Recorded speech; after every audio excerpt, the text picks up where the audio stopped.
Welcome everybody back to the Digital Nomads sessions. My name is Mitch Asa, your host, and really excited today. We've got someone who actually spends a lot of the time on the other side of the interviewing table today, but he's actually been grateful enough to join us here and share some of his experience. I've got Chris Reynolds. Chris, thanks for joining us.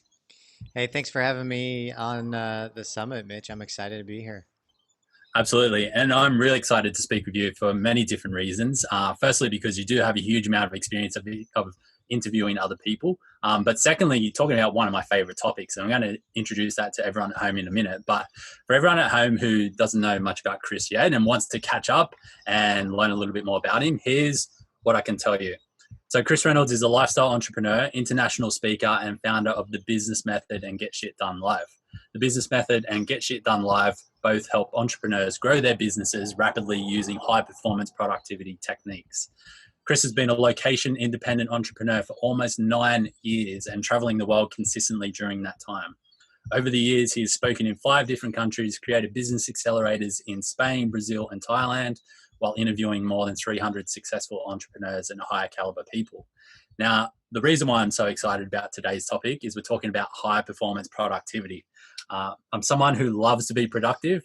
However, I will be honest with you, Chris, over the last week, the best way for me to be productive has been taking an hour nap every single afternoon because I've just Yeah. been getting a little bit overwhelmed. So hopefully we can dive in and try and find some tips and techniques to help me, plan my life a little bit better, and for everyone else at home as well. So I guess to begin with, maybe talk a little bit at the high level of why high performance productivity has been such a positive outcome for your life and your business.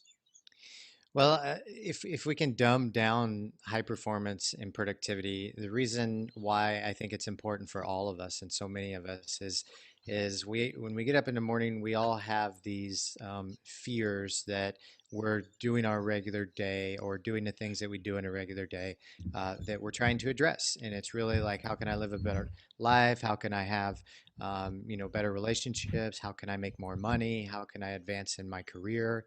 And all these sorts of things. And so, the thing that's really cool about this is learning to become a high performer and teaching others to become a high performer and be more productive.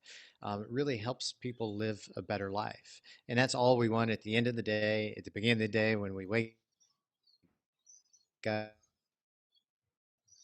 trying to do that the best we can. And the more that we understand this and how we operate, how I operate, how you operate, Mitch, the easier it becomes. And I'm sure you've experienced it with your travels and journeys.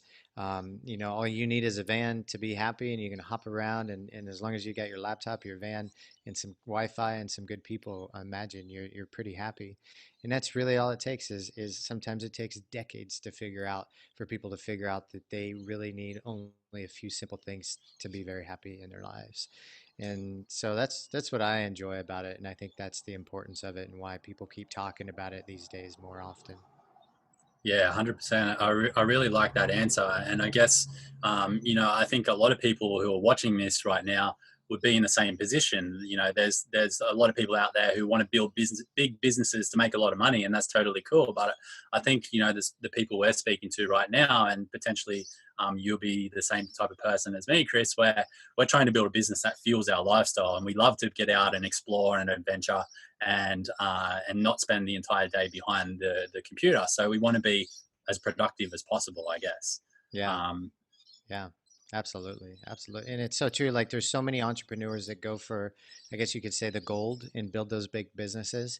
And then when they realize how many moving parts there are and how much it takes to manage that and how long it takes to build the systems and get the right people in position until you can take off and then have the lifestyle that you dream of, then you realize like, well, you start to, a lot of those entrepreneurs start to admire guys like us that have very lean businesses with smaller teams and they're online, and we know like we're fueling our lifestyle and we're not fueling our business to eventually get to the lifestyle we want.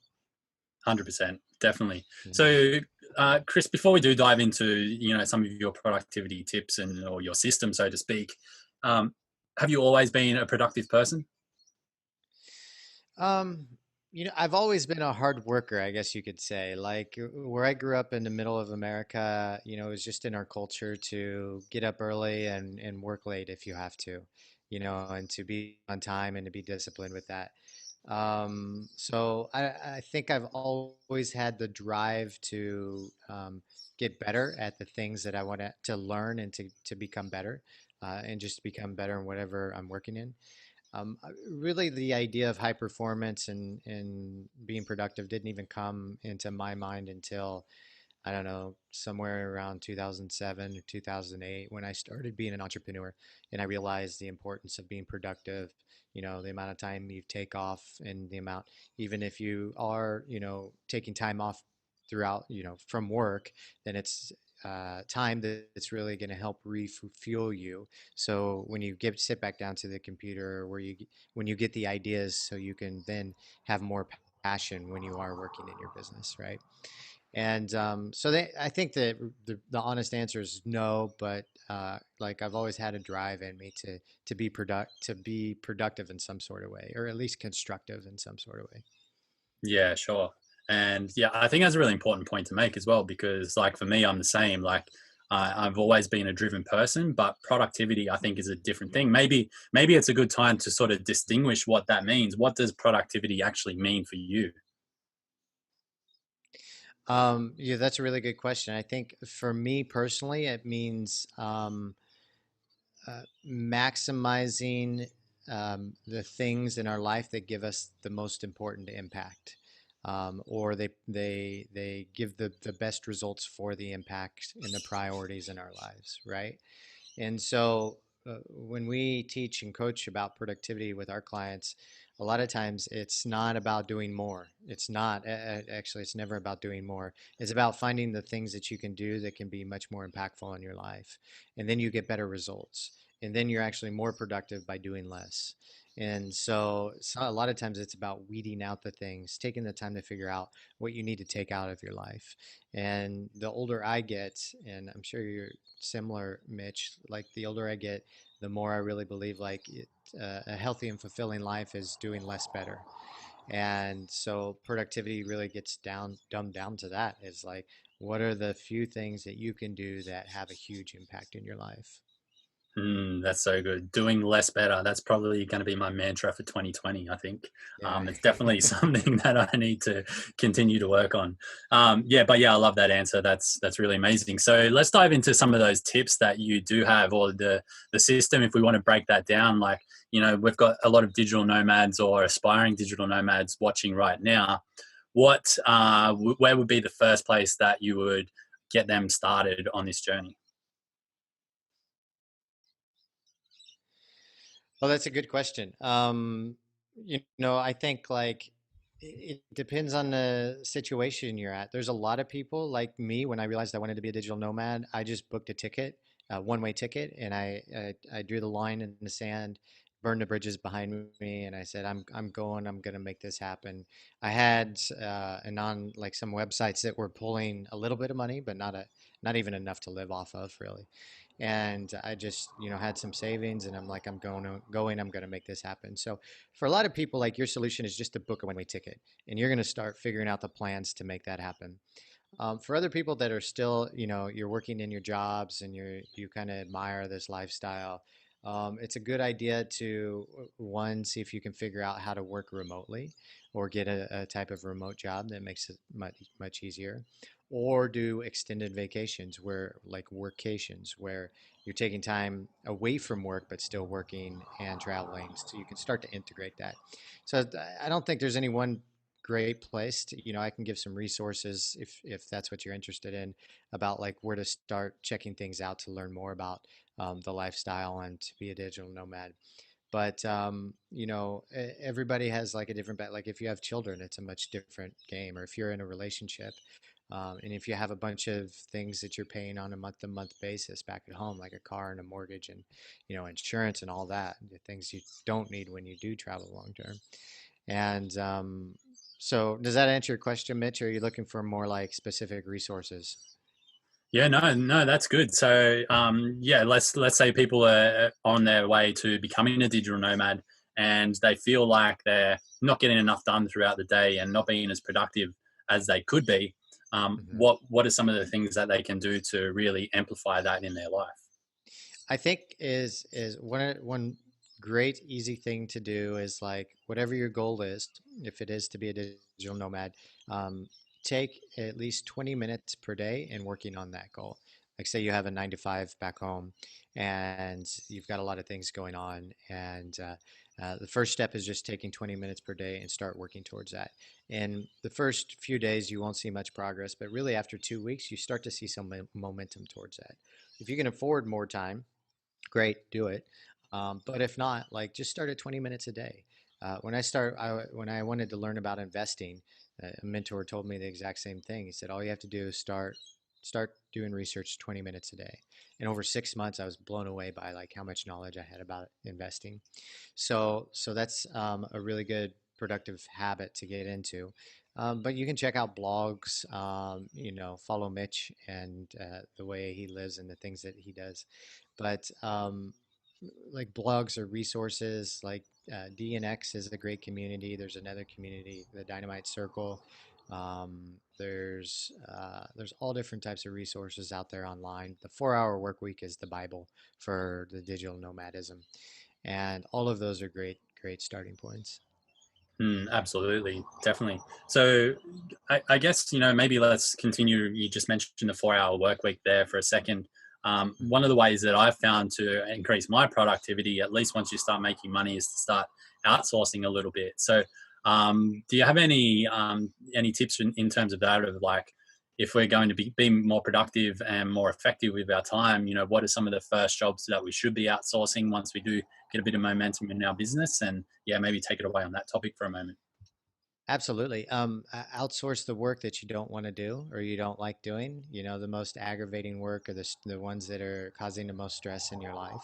And you can do that really without spending a whole lot of money. You know, there's virtual assistants you can get in the Philippines, VAs that you can get in Eastern Europe. I've used the ones in Eastern Europe quite often. And there's even free internships. Like there's students out there that want to learn digital marketing and stuff like that.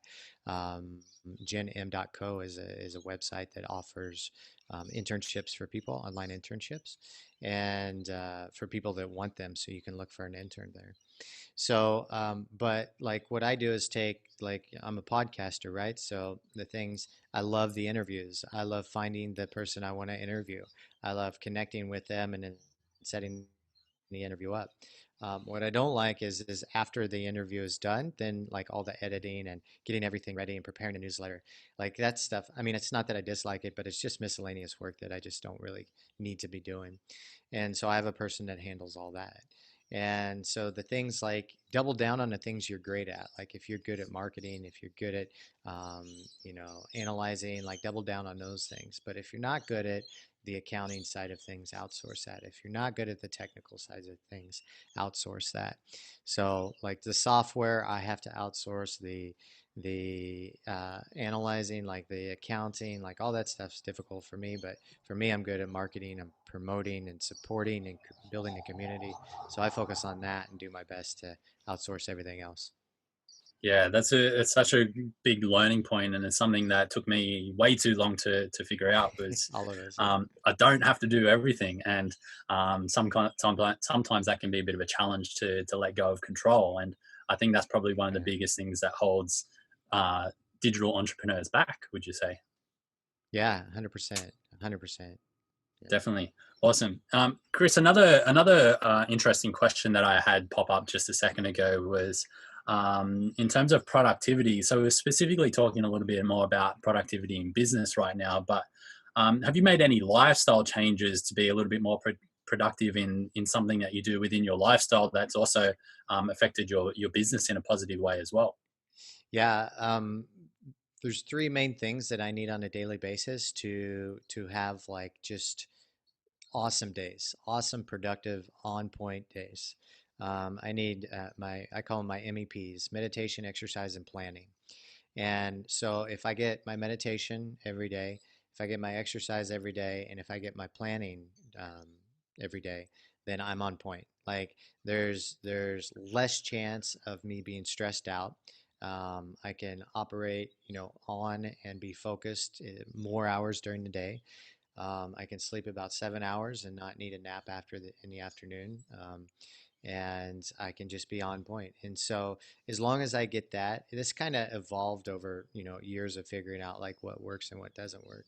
But as long as I get those, I'm usually really squared up. And then on top of that, eating healthy, I intermittent fast, so I eat twice a day. I need like vigorous exercise to balance my energy levels and my stress levels. So I do like fast swimming or sprinting or jujitsu or something to like really get some balance that energy and then release some stress and then meditation. Like I'll meditate anywhere from 20 minutes to 2 hours in a day. And that has just helped, ease my mind, slow the restlessness down in my mind, and help me get more clear, help me be in more focused states so I can get the things done that I needed to do without um, asking myself, like without questioning myself. Um, yeah, so that's the basic foundation for me. Yeah, for sure. I love that, and it's pretty much the same for me as well. Like I've been meditating for it's probably coming up on just over 6 years now, and I always say like I don't believe in a magic bullet or that magic potion, but if there was one, meditation is probably the thing that comes the I agree. closest. I It's agree. amazing the changes that have happened in my life just over the last 6 years. So Yeah. um, yeah, that's really cool. And then you talk about planning as well, but we didn't sort of dive into that. Yes. Let's dive into that a little bit because that's something that's probably I don't do either. So I'd love to learn, what does the planning each day involve? Are you planning for the next day? Are you planning like weekly, monthly? What does that involve for you? Yeah. So yes, I plan every week. I plan my years pretty thoroughly, and I even plan even longer than that. So when it comes to planning, generally what most people do is short-term planning, like planning their day, maybe their week, maybe their month, planning the next vacation. Most people actually spend more time planning their next vacation than they do planning their life. But I always tell people like, if you can, this is kind of counterintuitive, but if you can first plan for the long term, then all the other short term plans can fit into that long term. So if you're willing to sit down, and what I do every week is visualize myself when I'm 95 years old and think about all the things that I did in my life. And really, it kind of comes to you pretty easily. You just think about, how you lived your life, your engagement with other humans, the family life that you lived, the career that you chose, the activities that you did, the places you traveled, the things that you invested your money in, and it comes like that the idea of all the things you want to do in your life when you're picturing yourself when you're very old comes really easily, and then it makes it easier to plan like, okay, this is where I want to be 25 years out, this is where I want to be in the next decade, okay, in the next 3 to 5 years this is where I want to be. And so you only have to do that a few times, right? You only have to figure out your life plan, and then everything starts to fall into place, and then like the 25-year plan, 10-year plan, and then 3 to 5 year plan comes every year. So plan that once a year. So then you can plan your quarters and your years and your quarters and your months. Now it sounds like a lot, but once you start to do the process, it's like riding a bicycle. Like it becomes pretty easy. So now what I do is I plan my year, and I usually pick three main goals that fit into my life plan, right, and fit into my business. So what are the max of the three big juicy things for your business that you want to do for the next year? The next thing I do is then every 3 months, I plan four goals: mental, emotional, physical, and spiritual.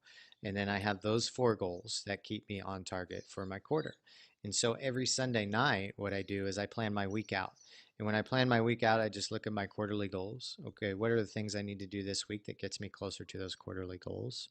And then I write down 6 or 7 of the most important things that I need to get done in the next week for business, and then a few things for personal life, right? And then every evening I write down 3 most important things that I want to achieve for the next day. And so when you first, it does sound a lot when you first hear about this, but over time, like it gets really easy. And so I can plan my week like within 30 minutes every Sunday night. And I pretty much have everything down that I need down for the next week. And then every evening I just write down, okay, what do I need to stay on target for my weekly goals?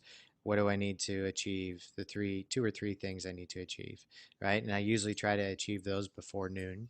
And that way I get like the hard stuff out, and the afternoons are a little bit more lazy or lax.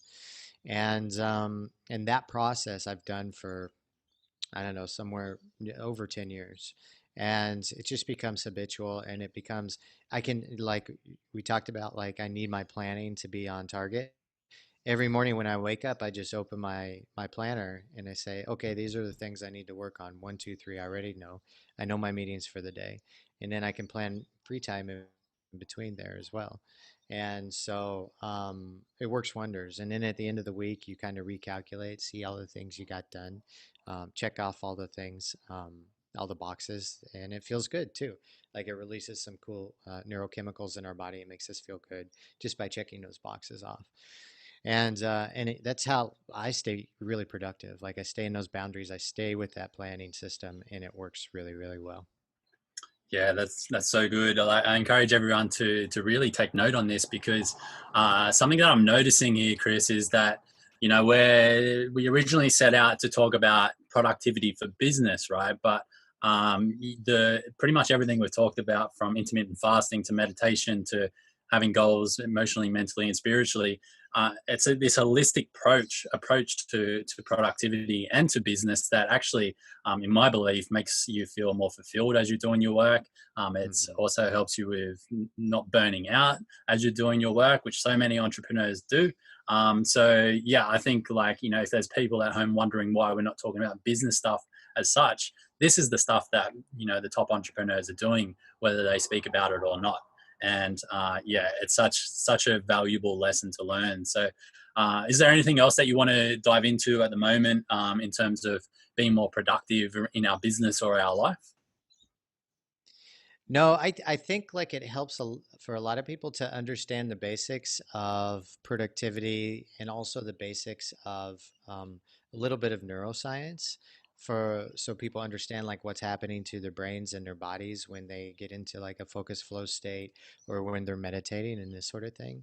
And so I'll touch on this really quick, Mitch, but like the basic neuroscience behind this is like when you're in waking state of mind, everybody's in what they call beta state of mind.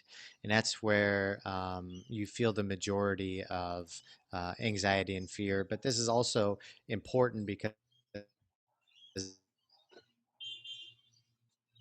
is engaged as well. And it also tells you like, hey, like there's a cliff there, don't jump off the cliff. Like, so it warns you and it keeps you like on target, not to do stupid things. But then you get into deeper states of mind, and it's literally when your brain waves slow down. Okay, and so the next stage, it goes from beta into alpha.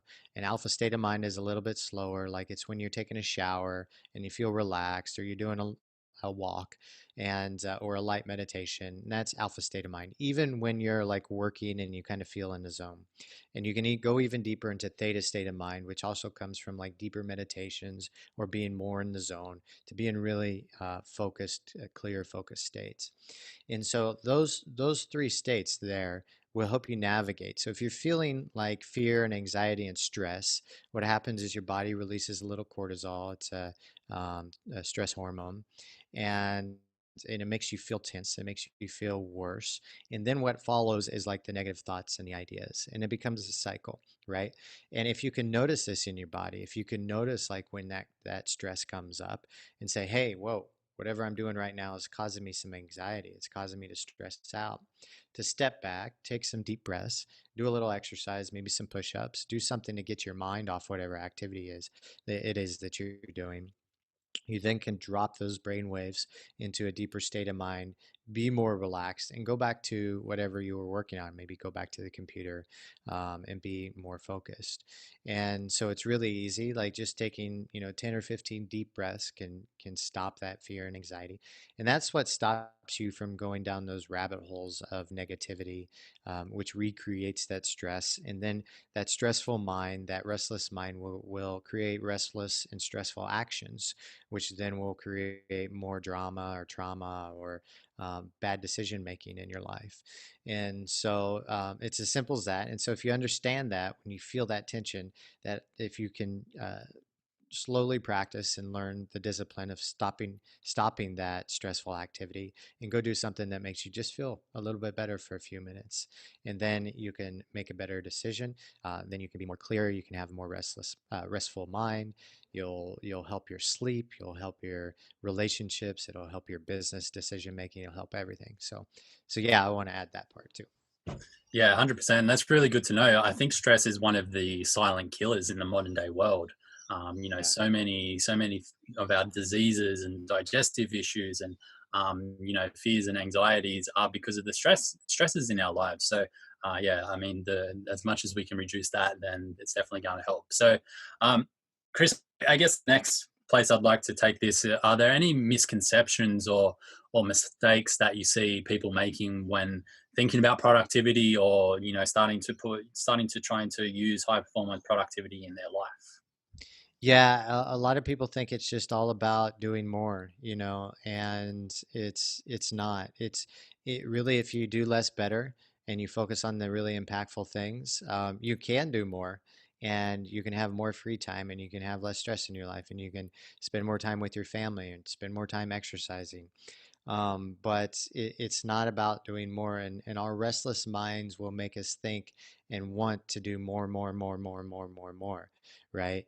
But it's a mature mind and a calm mind and a relaxed mind and a clear mind that will help you figure out the things that will be much more impactful, that produce much better results. And that's the way to productivity, right? It's calming the mind, it's doing less better, it's being more focused, it's being less stressed. And so every time like somebody signs up to do coaching with us or something, they'll always have this massive list of goals like they want to do. And I'm like, no, pick one, maybe two. They're like, what? I have got to do all these things. I'm like, no, you don't. Like, we're going to pick one or two. We're going to focus on those and we're going to knock those out of the park. So, yes, just do less better, focus on less. I was even at a Buddhist monastery just a few weeks ago, and last week actually, and I saw this quote in a book at the monastery, and it said the way to do more is to focus on one thing at a time, right? And that says it as best as possible. That's yeah, absolutely. I love that. I've actually spent so for everyone at home, Chris is actually in Chiang Mai right now. That's correct. Yeah, yeah, Yeah, Thailand. I actually spent 6 months in Thailand back when I started my digital nomad journey, like right in the very beginning.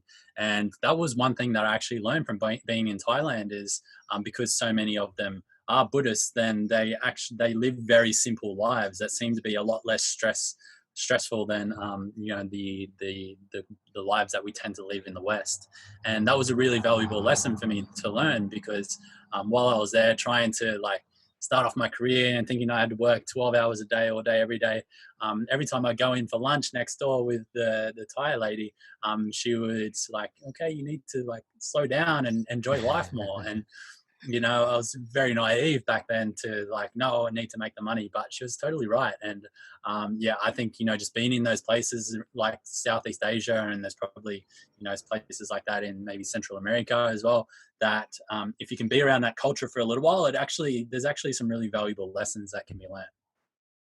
Yeah, absolutely. I spent some time in Italy, and they say "la dolce vita," right? The sweet life, which or like the art of doing nothing, And in the Western world, we forgot that. We forgot Yeah. that for sure. Yeah, absolutely. Chris, we're about to wrap up in just a moment and we'll let people know where they can continue the conversation. But are there any final words or tips or that you want to leave the audience with here today? No, I don't think so. Like, I think everything that we talked about in the podcast was great, and yeah, you guys can check out everything we have going on at thebusinessmethod.com. We have a podcast. We feature a lot of major influencers talking about high performance life, how to be an influencer, and have had some incredible guests. And that's also at the Business Method. So that's about it, Mitch. Yeah, thank you. Absolutely. And I recommend everyone to go check that out as well. There's a lot of really valuable tips that you can learn from the podcast and from all of those influencers. So, Chris Reynolds, I'd just like to thank you for your time here today, sharing some amazing, valuable productivity tips and techniques that we can take away and use today. So, thanks for joining us here on Digital Nomad Sessions. Thanks for having me, Mitch.